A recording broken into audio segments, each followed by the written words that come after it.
নমস্কার বন্ধুরা, আমার নতুন একটা ভিডিওয়ে তোমাদের সকলকে স্বাগত। তো দেখো, আমি আজকেও আবার ভাত ভাজা করছি, কেন সেটাও বলছি। তো দেখো, প্রথমে এই ডিমের ঝুড়োটা আমি বানিয়ে নিলাম, আর কড়াইতে সাদা তেল গরম করে একটু গরম মশলা ফোড়ন দিয়ে, আর রসুনটা যেমন আমি ফোড়নে দিই তো সেইভাবেই যেমনভাবে করি, এর আগেও তো ভাত ভাজা তোমাদের দেখিয়েছি। আর একটু আদা বাটাও দিলাম, এর খেতে কিন্তু খুব ভালো লাগে এইভাবে, একটু আদা বাটা, একটু রসুন আর একটু গরম মশলা দিলে। আর এইদিকে দেখো, বিনস, গাজর, ক্যাপসিকাম, লঙ্কা, কাঁচা লঙ্কা সবই কোচানো ছিল, সব একসাথেই তেলের মধ্যে দিয়ে দিলাম। ভাবলাম খুব শর্টকাটে আর খুব তাড়াতাড়ি করব। তো দেখো, এবার এটাকে তো ভালো করে ভাজতে হবে। ভালো করে এগুলো ভাজার পর একটু নরম করতে হবে, আর একটু সামান্য আমি এর মধ্যে নুনও দিয়ে দিয়েছিলাম। তো দেখো, এগুলো বেশ ভালো করে একটু ভাজা হয়ে গেছে। তারপর যে পেঁয়াজটা কাটা ছিল সেটাও দিয়ে দিলাম। আর দেখো, পেঁয়াজটা দিয়েও ভালো করে ভাজতে হবে। এবার যেমন দিই হলুদ গুঁড়ো, তবে হলুদ গুঁড়ো কিন্তু এর আগে কোনো দিনই ভাত ভাজায় দিইনি। আমি ভাবলাম একটু রঙটা একটু অন্যরকম করা যাক, তো একটু হলুদ দিলাম। তারপর যে বাঁধাকপিটা কুচনো ছিল সেটাও এর মধ্যে দিয়ে দিলাম। এবার সব কিছু দিয়ে ভালো করে একটু নাড়াচাড়া করলাম, তবে বাঁধাকপিটা খুব বেশি ভাজবো না। তো দেখো, এরপরে আমি সাদা ভাতটাও দিয়ে দিলাম।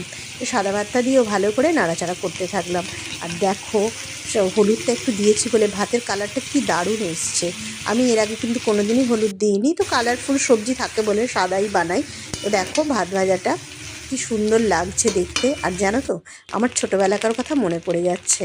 আর দেখো, সামান্য নুন দিলাম পরিমাণ মতো, আর পরিমাণ মতো চিনি দিলাম। একটু মিষ্টি, একটু নুন, সব কিছু মানে টেস্টের ব্যালেন্সের উপর নির্ভর করে কে কীরকম নুন মিষ্টিটা খায়।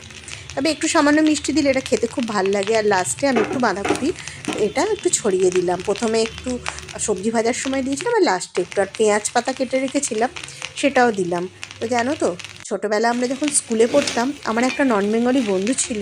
তো ওই বন্ধুটা রোজই বাড়ির থেকে টিফিনের সময় ভাত ভাজা আনতো, মানে ওর বোন এসে দিয়ে যেত ভাত ভাজাটা। আর এত সুন্দর গন্ধ ছিল, ওরা পেঁয়াজ রসুন ছাড়াই করতো, আর খেতে না অসাধারণ লাগতো।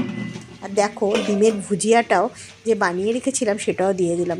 কেন আজ ভাত ভাজা করছি জানো? কেননা আগের দিনের যে মাঞ্চুরিয়ানটা করেছিলাম সেটা বেঁচে গেছিলো। প্রথম দিনে তো রুটি দিয়ে খেয়েছিলাম, তো পরের দিন ভাবলাম একটু রাইস টাইপের কিছু দিয়ে হলে ভালো লাগে। তাই ভাত বেঁচে গেছিলো, ভাবলাম ভাত ভাজাই করে ফেলি। তো দেখো, ভাত ভাজাটা আমার হয়ে গেছে। লাস্টে একটু ঘি গরম মশলা দিয়ে এটা নামিয়ে দেবো। তবে ঘিটা আমার বাড়িতে ছিল না, শেষ হয়ে গেছিলো, তাই ঘিটা দিতে পারিনি, আমি গরম মশলা দিয়েছি। এবার ভাত ভাজাটা রেডি হয়ে গেছে, আমি ঢাকা দিয়ে দিলাম। তো দেখো, এবার ও বাপিও এসে গেছে, আমরা দুজনে নিয়ে বসে পড়েছি। আর বিশ্বাস করো, ভাত ভাজাটা এত সুন্দর হয়েছিল, তার সঙ্গে মাঞ্চুরিয়ানটার সঙ্গে কী যে দারুণ লাগছিল কি বলবো। অথচ দেখো, আমাদের যে রান্না ভাত রেগুলার করি সেই ভাত দিয়েই করেছি, কিন্তু দারুণ লাগছিল।